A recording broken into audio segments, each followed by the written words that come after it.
welcome to an ISIS seminar which is intended to have an audience ISIS might not necessarily always have with an environmental concern. And it's a particularly distinguished gentleman we have with us today, and a great pleasure to introduce both of them, though one in particular because I've known him for a very long time. On my right is Professor David Higgett, who is not a visiting research professor. He's very much a professor here and has been for some time. So to make that clear, he does point out, sorry, we're losing power. He does point out that his time at Kent Vale is coming to an end, so soon he'll be a homeless professor. But that's something we can't rectify today. David's a geomorphologist. He comes from time at Lancaster and Durham in the UK, but he's worked all over the Middle East as well as in Southeast Asia. And he's joined on my left by Professor Robert Wasson, who is a visiting professor. He's an Australian like me, with connections that again go across the geographical regions that we're interested in. He's had an association with India that I know of for more than 30 years. And the two professors share both their presence in the geography department here at NUS, which I find a particularly interesting and impressive body of people. Some of us have had very happy relations with their wonderful cartography department over the last couple of years. And geography here is a very pleasant place to pass a little bit of time or to discuss matters of cartography with their experts and specialists. So it's very nice to have an association with geography. Professor Wasson is formerly with both administrative and university branches in Australia, so he's worked all sides of a number of streets, both as a teacher, an administrator, and as a public servant in one capacity or another. And his most recent appointment was a Deputy Vice-Chancellor at Charles Darwin University in Darwin. The topic for us today, which again I think is particularly appropriate given the emphasis that Jairam Ramesh has had in the last 2 days, and Jairam Ramesh of course is very interested in water. He's dubbed in the Straits Times yesterday as the hope of Indian politics or something along those lines. Jairam Ramesh's interest in water is rather more domestic than these gentlemen's. He's interested of course in toilets and providing good toilets to most Indian households. The vision, I think, of the two geographers today is a bigger one of how India and South Asia generally handle its river waters. So with that as a background, the plan of attack is that Professor Higgett will begin and Professor Wasson will sort of carry the ball after the kickoff from Professor Higgett. So science and policies to alleviate flooding in India with lessons for Asia. I'll hand you over to Professor Higgett.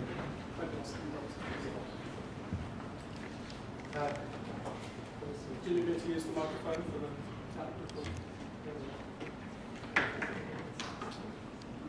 Okay, thank you very much, Robin. This is a double act, but actually it's a pretty uneven double act. I'm really just going to do a brief introduction, more generally about issues that concern us regarding flooding and flood management in Asia, before handing over to Bob to talk more specifically about India. I feel slightly a fraud that my experience in India is quite limited. I have made a couple of trips there, but I haven't done any serious research in India at this stage. But we are involved in a project at the moment for the Global Asia Institute, which is looking at alternative approaches to flood management, focusing on a series of Asian cities. And currently we're doing quite a bit of work in China. Some of the lessons, of course, from our work in different Asian contexts are relevant to today's topic. So, let me make a series of introductory points about approaches to flood management in Asian countries. The first point that I want to make is really about the scale of the problem that's being faced in many Asian countries as a result of flooding. There's been a recent assessment that was done through the United Nations World Water Assessment using data up to 2006 of water-related disasters at a global scale. 64% of flood disaster fatalities occurred in Asia, according to these statistics from this period. And almost all, 96% of flood displacements affected people in Asia. So at a global context, Asia is clearly, flood management is a very serious issue. The pictures here on this screen are examples from flood hazards in China during summer of 2010, both large-scale river flooding in the south of China and landslide disasters, debris flow disasters in the north of China, which occurred in that year. But we don't have to go all the way to China or to India to find floods. Of course, 2010, we had episodes of flooding in Singapore, which raised a few eyebrows. I'm particularly enjoy the irony of the bottom left picture here of the flooding in Orchard Road underneath the banner of the Singapore International Water Week.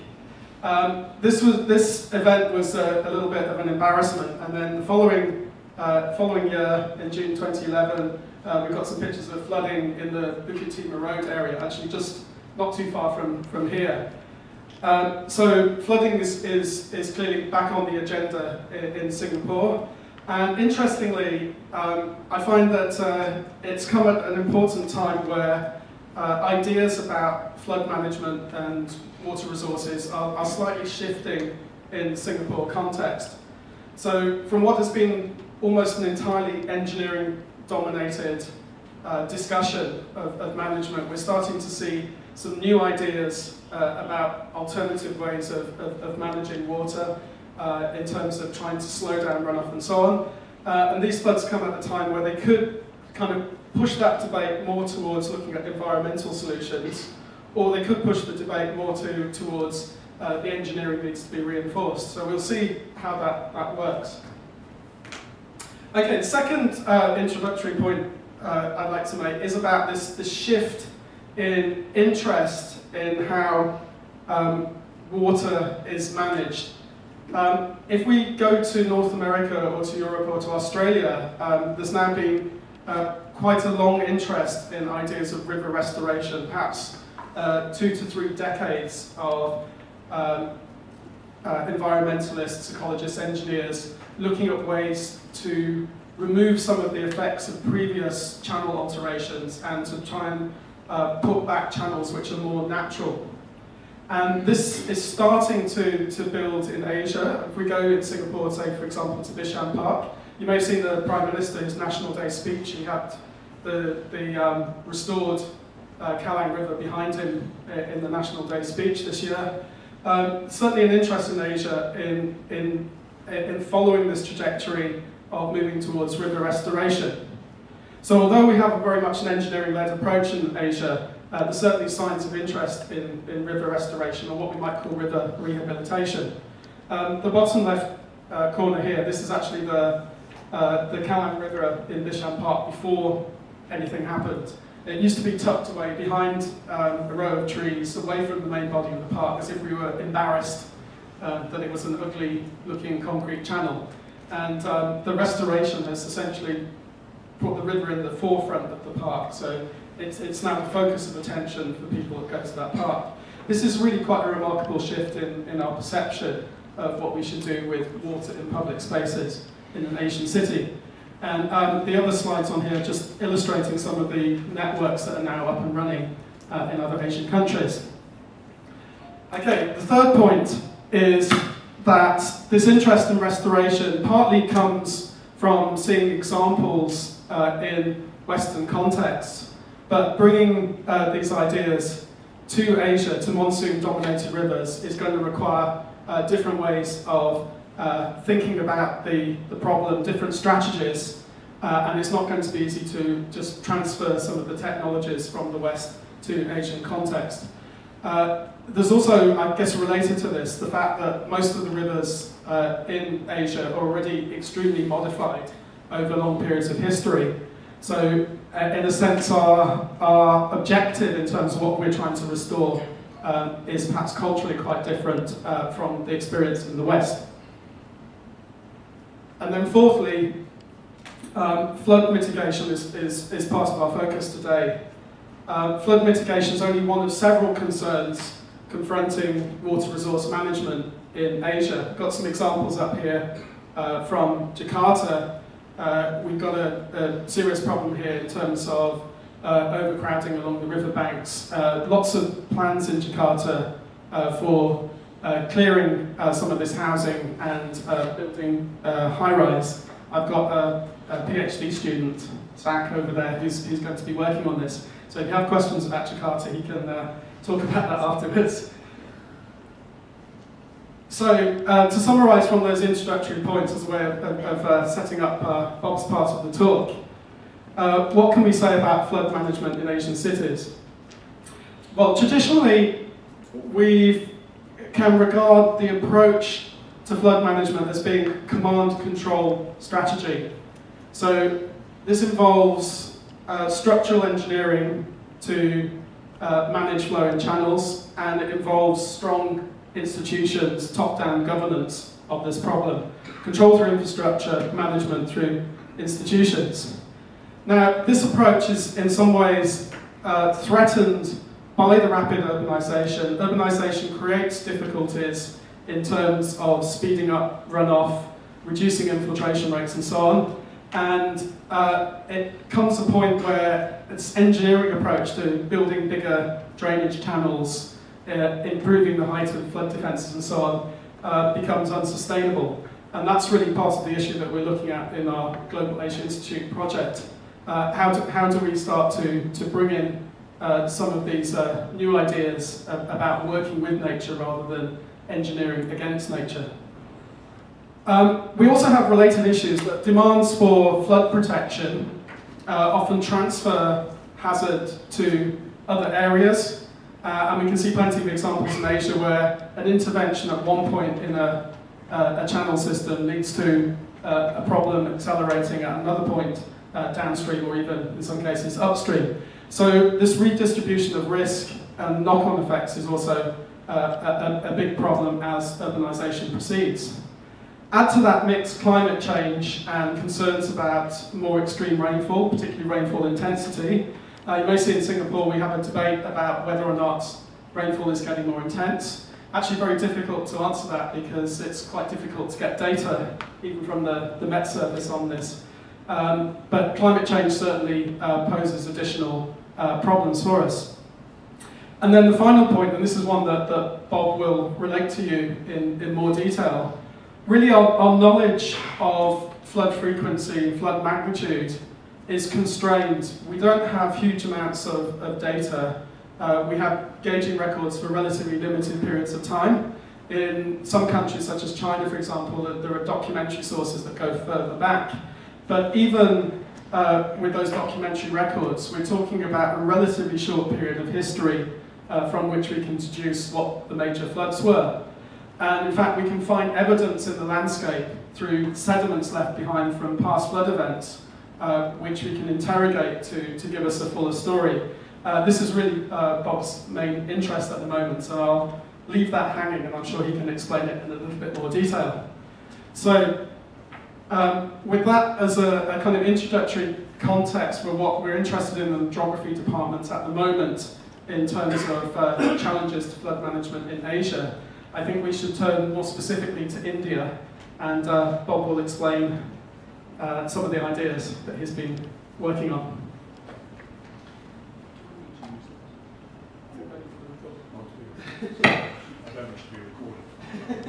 Thanks, David, and Robin, thanks for those introductory remarks, and Untitled, thank you very much indeed for making this possible.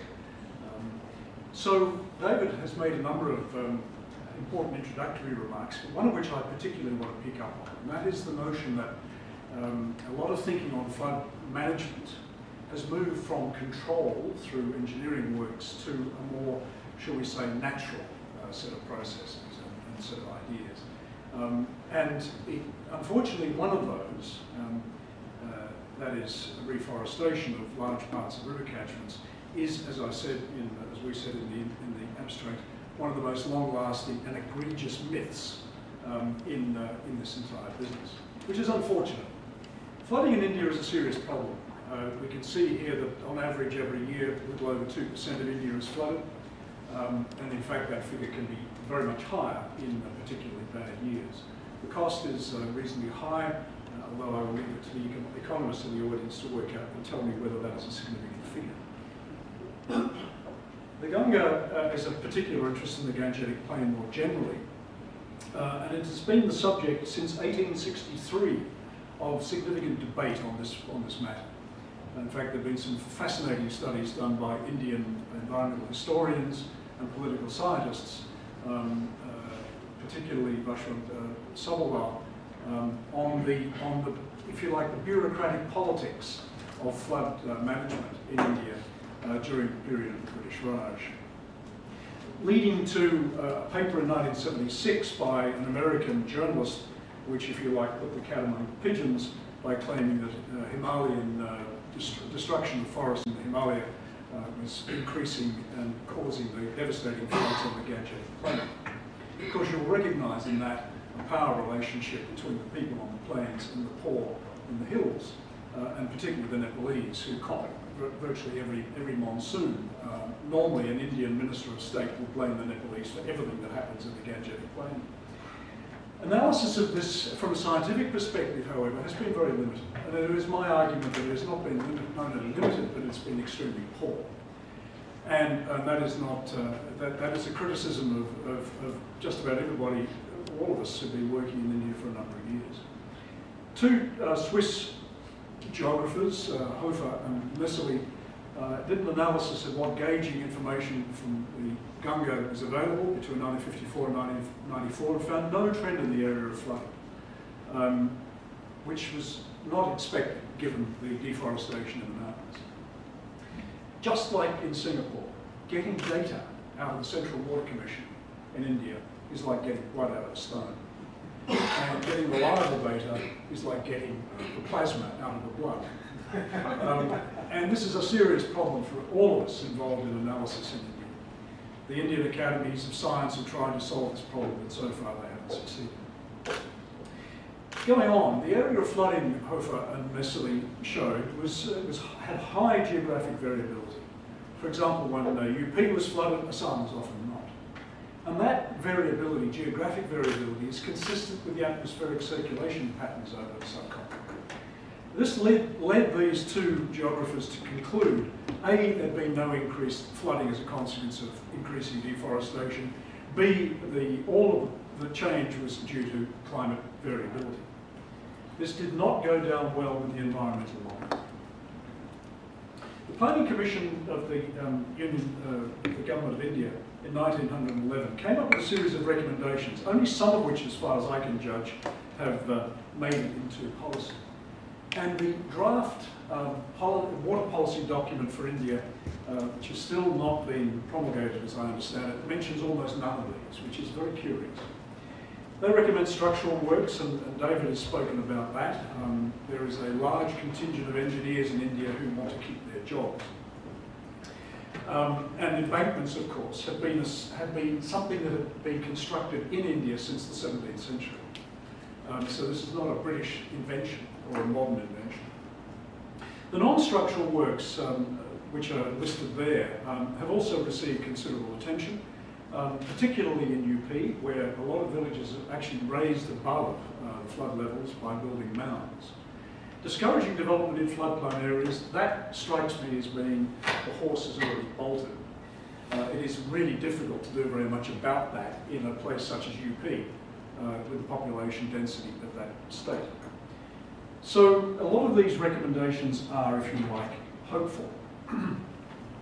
Watershed, or what I prefer to call catchment management, is, however, represented in this list of recommendations from the Planning Commission, and I've quoted the relevant parts there, which has to do with revegetation and check dams and detention basins to control sediment movement. Why is sediment important to flooding? We'll get to that in a moment.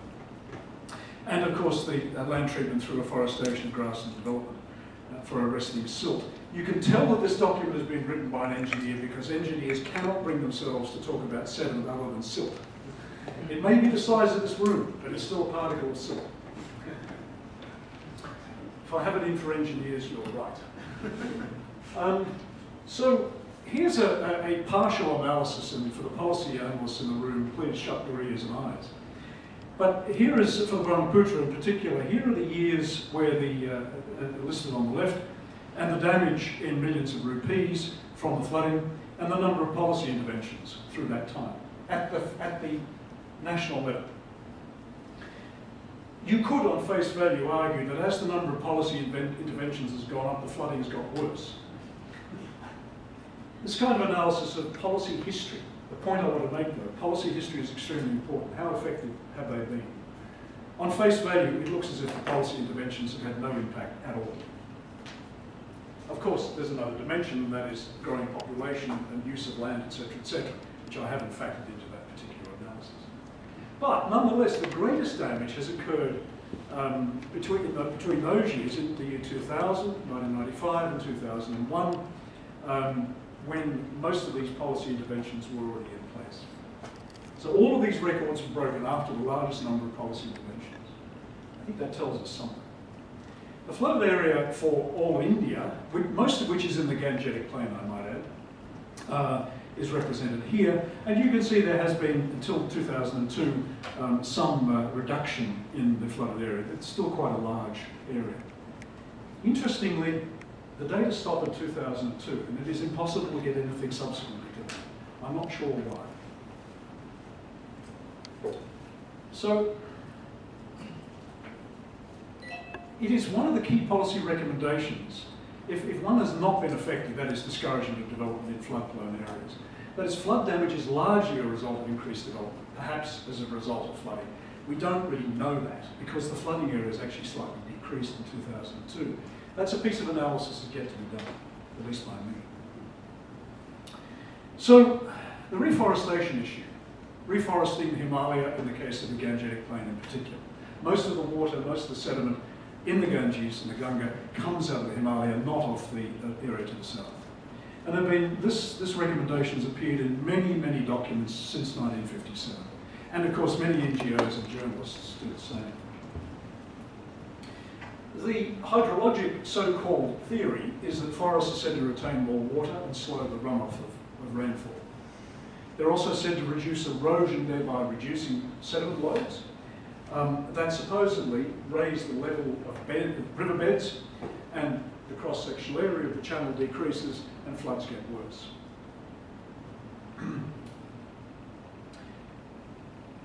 Also, it is said that the sediment levels in the beds of rivers between embankments rises, and the floods get worse and the embankments breach.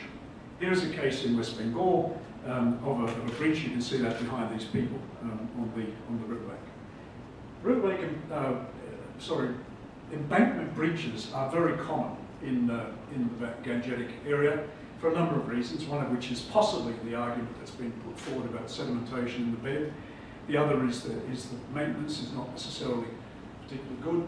And unfortunately, in Bihar in particular, in the past at least, people used to breach the embankments in order to flood out their neighbours. Modern hydrologic evidence, however, is against this argument for, in the case of runoff, for large floods. Here is a curve showing on the vertical axis the reduction in flood peak, in other words, the highest flood volume as a percentage, against the return period. That is the probability of a flood of a particular size. And generally speaking, we're talking about large floods generally have a return period of 100 years or more. And you can see that that curve drops almost to zero at a return period of 100 years, which implies that if we were to reforest the entire Himalaya, we would have a less than 1% effect on peak flows at the 100-year return period. That is not good news for the reforestation argument in the case of large floods. For smaller floods, it does have an effect. As you can see, the curve rises for the lower return period floods, sorry, for the more frequent floods. Of course, forests have many other values. I don't wish to argue against reforestation, but one of their values is certainly not the control of large floods. This is simply a summary of those conclusions. It is the case, and hydrologists have demonstrated this time and time again, that large floods are generated from wet catchments. Once a catchment is wet, the soil is saturated. It does not matter whether you've got a rainforest or bare soil, the next rainstorm will run off and a large flooding will occur. Sedimentation, the other issue in flooding. As I've already touched on this, the notion that more erosion produces more sediment in riverbeds, which raises the bed of the river, the cross-sectional area of the channel is decreased, and the flooding gets worse. That's just one of many, many cases. And the British Forestry Journal from the 1860s onwards keeps repeating the same argument over and over again without, as far as I'm concerned, an iota of evidence. That's simply in the diagrammatic form of that. Deforestation leads to erosion, channel sedimentation, and channel widening and flooding. Now the evidence, there is evidence for this, but it's in very small catchments. Small catchments of the southern French Alps in New Zealand and in small catchments in the USA, not in large river catchments. There is no evidence in large river catchments. And that's a very poor slide of from a PhD thesis from France, which documents in the top 2 photographs the state in 1895 of some of these small catchments, deforested largely, and in 2003 reforested. And you can't see it, and I don't have time to go into it in great detail, but the change in the channels was significant as a consequence of reforestation. But in small catchments. Nothing the size of the Gangetic. So we do know that in small catchments in their rivers, reforestation will reduce flooding by reducing channel sedimentation. Interestingly, of course, you never get a free lunch. What happens then is you have the river actually incisors into its bed and undermines bridges and roads, which is a bit of a problem. It has been in France.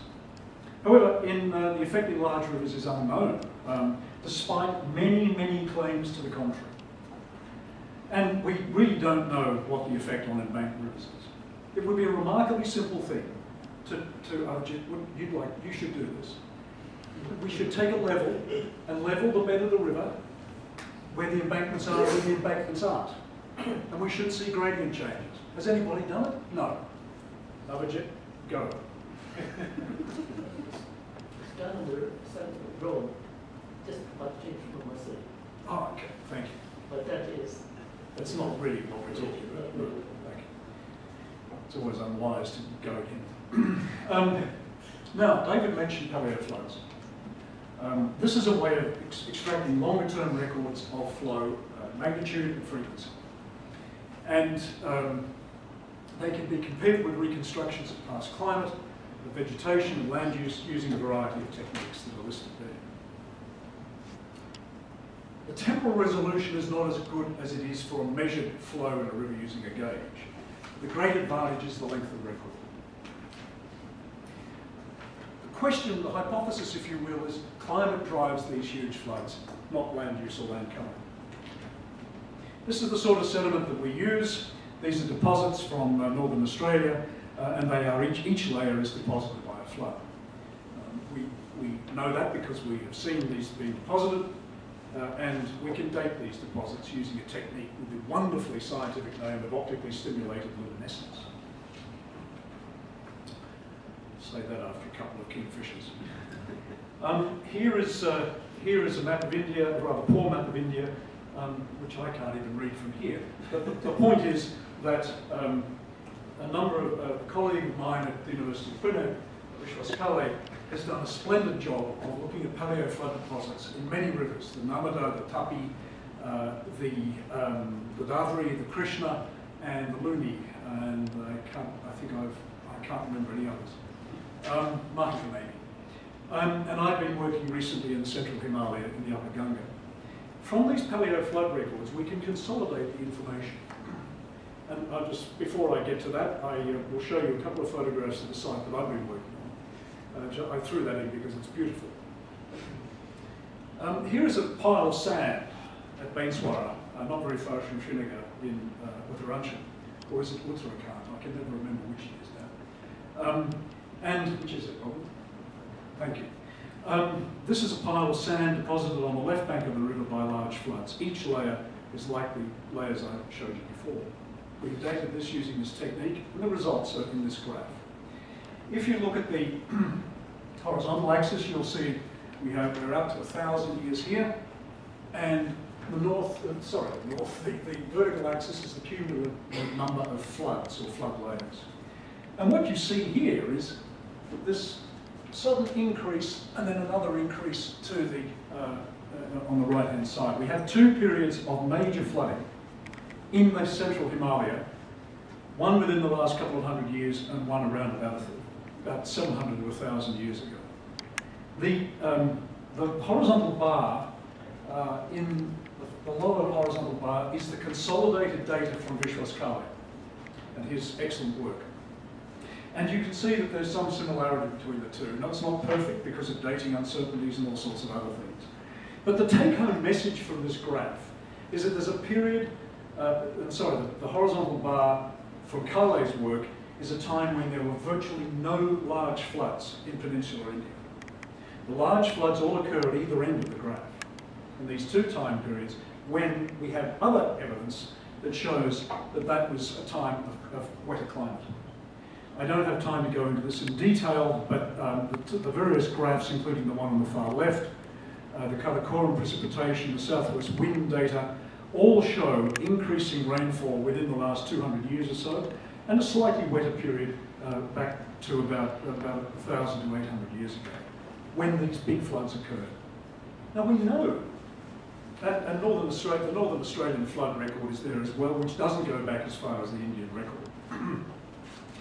We know that in India at least, over the last 1,000 years, there's been significant change in land use and land cover in peninsular India. The archaeological record is very clear, the documentary and historical evidence is very clear, that there's been more and more use of land for grazing and agriculture. Yet, the record suggests that the change in large floods is a result of climate rather than land cover and vegetation change, which is a conclusion consistent with the modern hydrologic record. So the conclusions from this is the frequency of large floods parallels climate shifts, and there can only be a small role for vegetative cover. What happened to erosion and sedimentation in the rivers? We don't really know very much at all. So what does all this mean for policy to alleviate floods? I will not use the word control, that is impossible. Forests and probably other vegetation types have almost no effect on large-scale runoff and large floods. They do, however, reduce erosion and sediment transport, but the effect of sedimentation on large and embanked rivers is essentially unknown. The question in my mind, and this is not a question that is solely concerned with India, it is a question that occurs in many, many countries.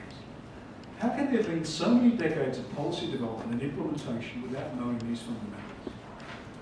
Where is the science in the policy development? And to what extent has policy failed? And I think there is evidence of policy failure. The floods are still there, the damage is going up. To what extent has policy failure resulted from a focus on reforestation? Well, we know that that can't be entirely true because of the huge amount of effort on embankments, etc., etc. So we could generalise that question to ask, why is the focus on structural works, reforestation, etc., failed so badly? And these same questions can be applied more generally in Asia, in Thailand in particular, but in other countries as well. Now, what can be done about this? How can what can probably be best described as a scientific consensus on the role of forests in particular, driven substantially by Thomas Hoffer, one of the authors I referred to earlier, through the FAO. How can that consensus be actually entrained in policy development? That is the topic I would like to hear discussed more than if that is the law. I take it you're finished. I have.